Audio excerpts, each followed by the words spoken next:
जी नहमदहू व नुसल्ली अला रसूलिहिल करीम अम्मा बाद फ़ौज़ बिल्लाहि मिनश शैतानिर रजीम बिस्मिल्लाहिर रहमानिर रहीम।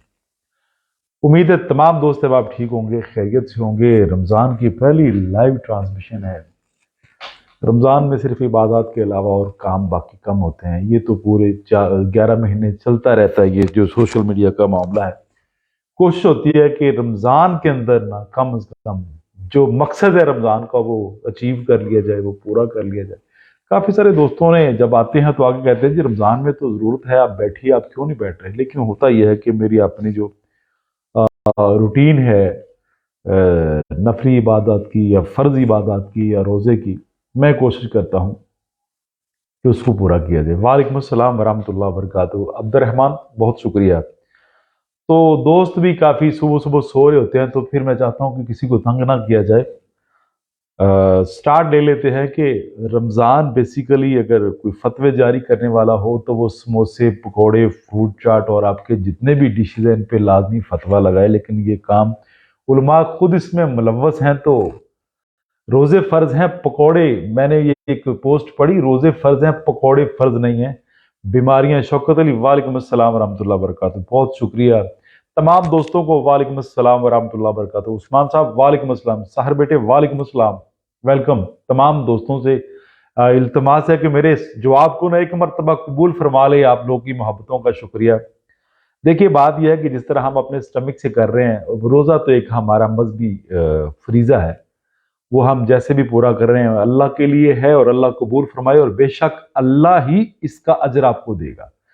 अल्लाह ने खुद कहा है कि रोजा मेरे लिए हो, मैं खुद ही इसका अजर दूंगा। तो प्यारे दोस्तों, बात यह है कि मेरी माएँ, मेरी बहनें तकरीबन 2 बजे से अपना काम शुरू कर देती हैं, किचन को संभालना शुरू कर देते हैं। शाम तक 4 से 5 6 डिशें तो लाजमी होती है ना।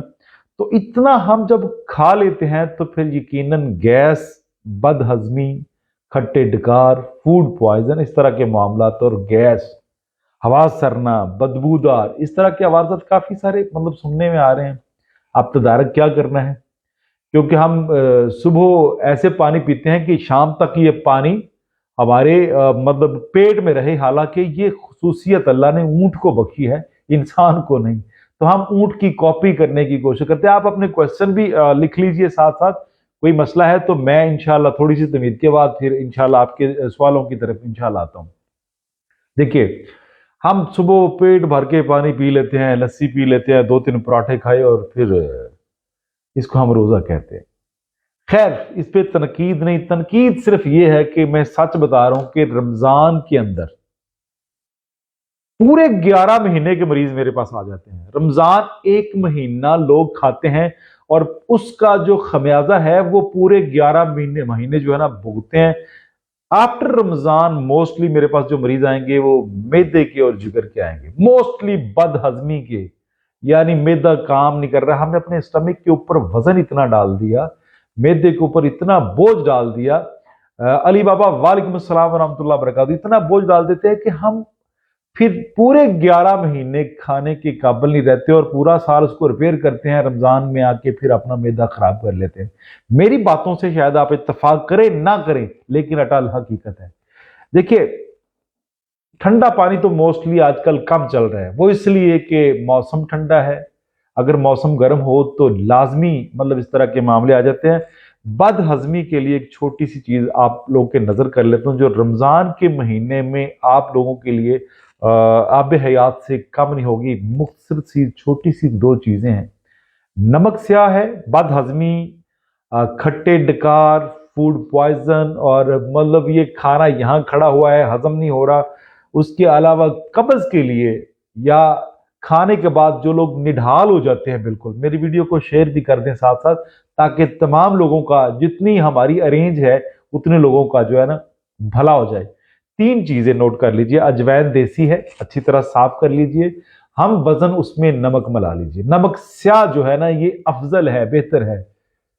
नमक स्याह मिला लीजिए, दोनों को इकट्ठा करके अजवैन को पीस लीजिए अच्छी तरह। दोनों बराबर वजन लेके लींबू का पानी, आबे लींबू जो है, बिस्मिल्लाह पढ़ के आबे लींबू जो है उसमें हसबे जरूर, जिससे वो तर हो जाए, गीली मुकम्मल ना करे लेकिन तर हो जाए, ये करके रख लीजिए। एक चुटकी से 2 चुटकी 3 चुटकी जो है खाने के बाद बिस्मिल्लाह पढ़ के ले लीजिए। इंशाअल्लाह बफज़लिल्लाह निज़ाम इन हज़ाम के जो प्रोसेस हैं वो क्लियर हो जाएंगे और आपको खाना बखूबी हजम होगा। लेकिन खाने का तरीका जो है ना वो हमने नबी सल्लल्लाहु अलैहि वसल्लम की ज़ात अक़दस से लेना है।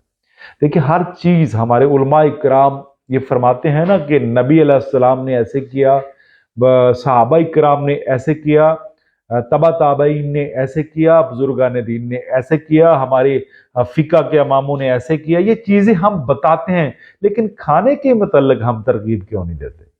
हमें चाहिए कि खाने के मतलब भी बताना, क्योंकि देखिए इस्लाम एक फितरती मतलब मजहब है। तो हमारी जो जिंदगी है ये ऐन इस्लाम के मुताबिक अगर है, अगर हम रोजे इस्लामिक रख रहे हैं तो हम खाना भी उसी तरीके से खाएं जैसे नबी अलैहिस्सलाम सल्लल्लाहु अलैहि वसल्लम ने फरमाया है, या जैसे आपने अमली तौर पे आपको प्रैक्टिस करके बताई है।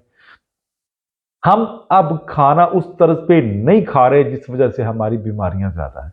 तो आज का सिर्फ सेशन करने का मकसद ये था कि खाएं जरूर, दबा के खाएं, थोड़ा नहीं खाएं, लेकिन उतना खाएं जितना आप हजम कर सकते हैं। नबी अलैहिस्सलाम सल्लल्लाहु अलैहि वसल्लम ने फरमाया कि 70% खाएं, 30% खाली रखें स्टमक को।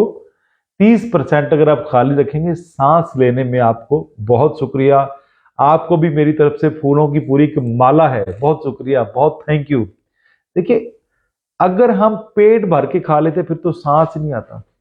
2 चीजें अल्लाह ने आपके इख्तियार में, इंसान के इख्तियार में रखी हैं, सोना और भूख। जितना खाएंगे आपका वजूद उतने में सब्र इस्तकलाल से काम लेगा, और जितना आप सोएंगे उतना चौको चौबंद होंगे। जितना ज्यादा सोएंगे आपकी उम्र उतनी ज्यादा घटती जाएगी, कम होती जाएगी। कोशिश करिए अपने खाने, अपने रहन सहन, अपना तमाम तरीकाकार आका इनामदार सल्लल्लाहु अलैहि वसल्लम की सुन्नत के मुताबिक। अब चलते हैं हालात की तरफ। देखिए हालात तो पूरे पाकिस्तान के खराब हो गए, हम किसी को दोषी नहीं देते। मुझे ऐसे लगता है, शायद ये मेरी बात को तवज्जो से सुनिए, मुझे ऐसे लगता है कि हम हालत सजा में हैं। मेरे एक दोस्त से मेरी कल परसों बात हो रही थी, तो उन्होंने मुझे ये बात की कि हम हालत सजा में हैं अपनी हरकत सकनात की वजह से। आका अलैहिस्सलाम सल्लल्लाहु अलैहि वसल्लम का फरमान आली शान है कि जब फितने का दौर आएगा, जब फितने का दौर आएगा तो हमें इन तरह के हालात से गुजरना पड़ेगा। अब देखिए हम जो करते हैं, अल्लाह का ये वादा है कि आप जैसे लोग होंगे मैं वैसे लोग आप लोगों पे मुसल्लत करूंगा। तो प्यारे भाइयों बात यह है कि मुसल्लत तो हो गए, हालात तो खराब हो गए, लोगों के घर में आटा नहीं है, खाने पीने का सिस्टम नहीं है, जो तजलील इंसानियत की जा रही है वो आप लोगों के सामने। हालांकि अल्लाह कुरान में ये वाजे कहता है, खालकल इंसान अला फी आसानी तकवीम, मैंने इंसान को आसान तरीके से खलका। देखिए अपनी एक बोटी के लिए मैं दूसरे की पूरी गाय ज़िबा कर रहा हूं तो बरोज़े माशर मुझे पूछा तो जाएगा। ये कतई तौर पे मत सोचिए कि आपकी जान छूट जाएगी। अल्लाह के जो अहकामात हैं, अल्लाह के जो फर्जो फराइज हैं, उनसे तो आपकी जान छूट सकती है क्योंकि वो गफूरुर रहीम है, वो माफ करने वाला है। लेकिन जो हुकूकुल इबाद की तरफ आप जा रहे हैं, थप्पड़ मुझे मार रहे हैं और माफी अल्लाह से मांग रहे हैं, ऐसे वहां पे नहीं होगा। वहां पे आपको माफी उसी से ही मांगना पड़ेगी, वही आपको माफ करेगा जो शख्स ज्यादती जिससे की गई है, जिससे आपने जुल्म किया, ज्यादती की, किसी का हक खाया, किसी की जमीन पे कब्जा किया, जो जो आपने किया वो आपको भुगतना पड़ेगा। तो बेहतर यह है यहां ही अपना मुकमका कर लें। अगर यहां आपने अपना मुकमका नहीं किया, फकीर वैसे बयान करता है कि रोजे माशर का मुझे जो आप ड्रावा दे रहे हैं तो मेरे साथ जो करना है यहां ही दुनिया में ही कर लो, इसी दौर में इसी जगह जो आपने अहकामात देने हैं वो दे लो, ताकि मैं यहां भुगत के जाऊं। वहां का प्रोसेस बहुत बहुत मुश्किल है। अगर आप वहां के प्रोसेस से बचना चाहते हैं तो यहां ही अपना तदारक कर लीजिए, यहां ही माफी तलाफी कर लीजिए। अगर आप यहां माफी तलाफी नहीं करेंगे तो बहुत मुश्किल हो जाएगा। जी ये क्या है जी, लोली राजपूत कहते हैं कि सर 3 साल से सोराइसिस का इश्यू है। प्यारे भाई देखिए मेडिकल साइंस ना थोड़ी बहुत खारिश इधर उधर का उसको सोराइसिस फौरी बोल देते हैं, एक्चुअली ऐसा नहीं है। एक्चुअली इस तरह के मामला नहीं है। देखिए अपनी अल्लाह गनी वनहनु फुकरा, एक दोस्त हैं वो कॉल किए जा रहे हैं। सभी जितने भी एलर्जी बदनी होती है उसको सोराइसिस कह के जान छुड़ाना ना काफी है। तो प्यारे भाई आप 0300707086 पे लोली राजपूत को कह रहा हूँ, वहां पे कॉल करिए और मैं कोशिश करूंगा इंशाल्लाह आपसे ना पूरा राब्ता करके मैं आपको पूरी तशखीस की तरफ लेके जाऊं। और आप गजाएं जो है ना, गजाएं एक मतलब सर प्लीज जरा देखिएगा, गजाएं जो है ना वो अपनी तरतीब करिए, वो शोरबे वाली करिए ताकि आपको फायदा हो। और जितने भी खुश्क खाने हैं उन खानों से आप अपनी जान छुड़वा लीजिए, शोरबे वाले खाने इस्तेमाल करिए, इंशाल्लाह अल्लाह आपको फायदा देगा। मजीद आप क्वेश्चन अपने लिखिए, काफी रश है भाई, तो मेरा दिल चाहा कि मैं बदहजमी के लिए वो अजवैन की वसादत लेके आपके पास आया था। कल इंशाल्लाह मुलाकात होगी, इंशाल्लाह कल। वमा अलैना इल्लल बलागुल मुबीन। अस्सलाम वालेकुम।